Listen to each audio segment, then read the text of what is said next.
Assalamualaikum warahmatullahi wabarakatuh. And good morning everyone. Let me introduce myself. My name is Ririn Amar from Big to C. In this video, I will explain the material about fable or fictional stories about the imaginary world. Fable. What is fable? Fables are literary works that are loved by children. This story has developed since ancient times, either through oral or written. Fables are identical with the main characters in the form of animals. Fable can be found in various media, ranging from books, magazines, newspapers, tabloids, to social media. Usually, fable contain illustrations that describe the contents of the story.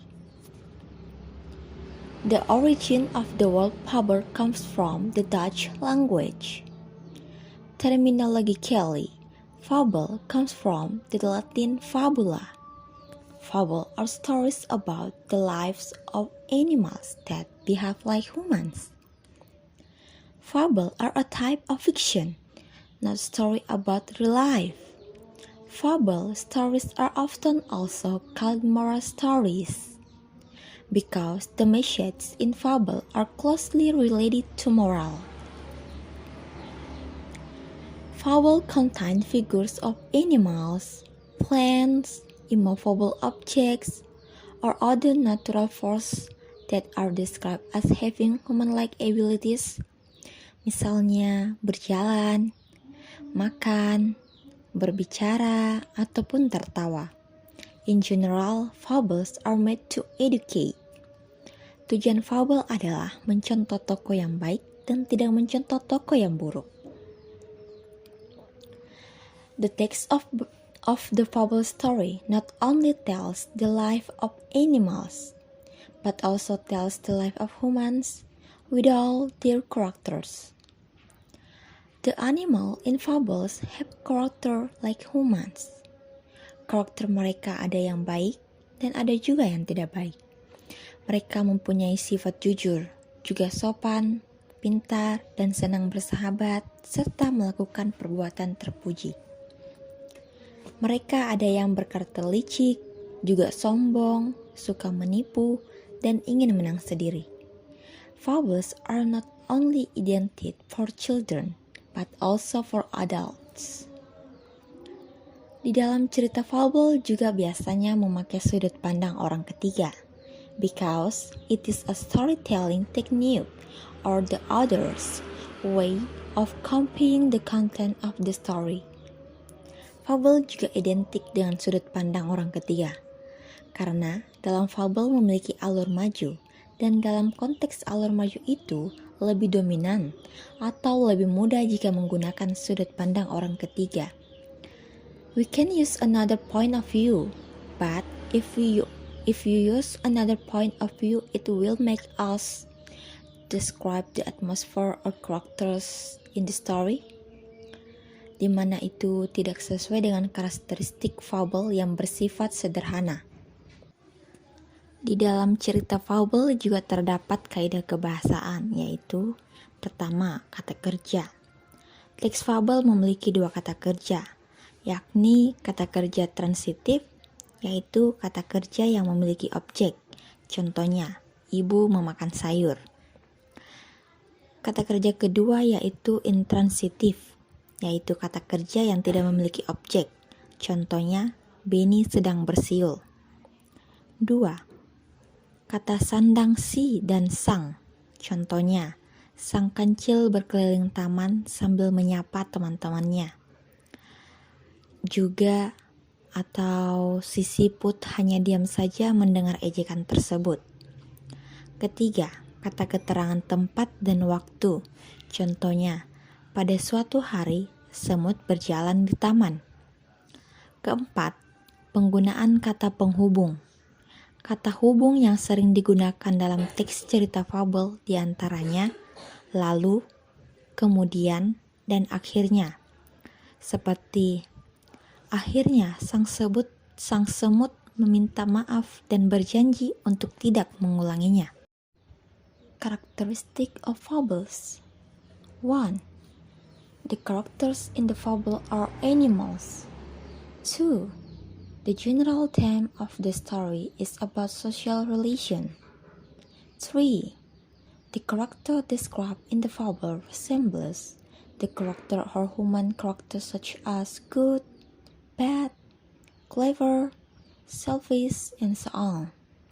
4. Fable characters, animals can think, communicate, and behave like humans. 5. The point of view used is third-person point of view. 6.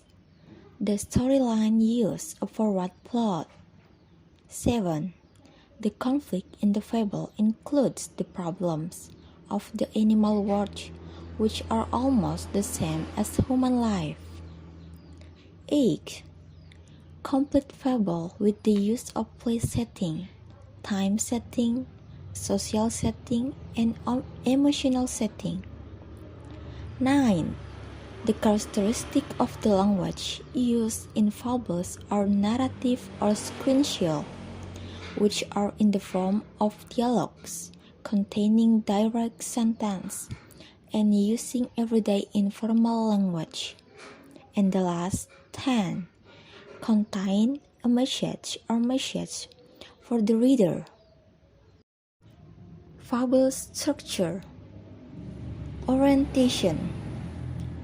Orientation is the initial part that contains the introduction of the characters, the setting of the place and time, as well as the prefix to enter the next stage of the story. Complications. Complications contains the sequence of events that are connected by cause and effect. In this section, the main character will face a problem. Resolutions. Resolution is a continuation of a complication, solving a problem or solution. Usually, these solutions are creatively packaged to make them more interesting. Coda. Coda is the final part of the story that contains conclusions and lessons that can be learned from the story. Types of fables. The types of fables can be categorized based on the time they appear. The types of fables are as follows. 1. Classical fables and characteristic classical fables. Classical fables are fairy tales that have existed since time immemorial, and it is not known when they appeared. Classical fables are passed down orally from generation to generation. For example, the story of mouse, deer, and crocodile, crow and eagle, turkey and eagle, ant and grasshopper, and others. Characteristic classical fables. 1. Cerita fabel klasik biasanya sangat pendek. 2. Tema yang diangkat dalam fabel klasik sangat sederhana. 3. Fabel klasik syarat dengan pesan moral atau petuah kepada pembacanya. And 4. Tokoh hewan dalam fabel masih memiliki sifat hewani. 2. Modern fables and characteristic modern fable. Modern fables are stories that appeared not too long ago where they were made as a form of literary expression from the author. Characteristic modern fables. 1. Cerita fabel modern bisa panjang atau pendek. 2. Tema ceritanya cenderung lebih rumit. 3. Karakter setiap tokoh dalam fabel modern dibuat unik. And 4. Fabel modern terkadang berupa epik atau saga. Fables examples. Some examples of fables that you can read such as Si Kancil Mencuri Timun, Burung Gagak yang Cerdik, and Kelinci dan Kura-Kura.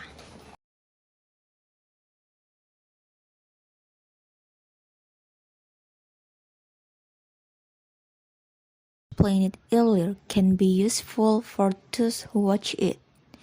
More or less, please forgive me. Thank you very much. Wabillahi taufiq wal hidayah. Wassalamualaikum warahmatullahi wabarakatuh.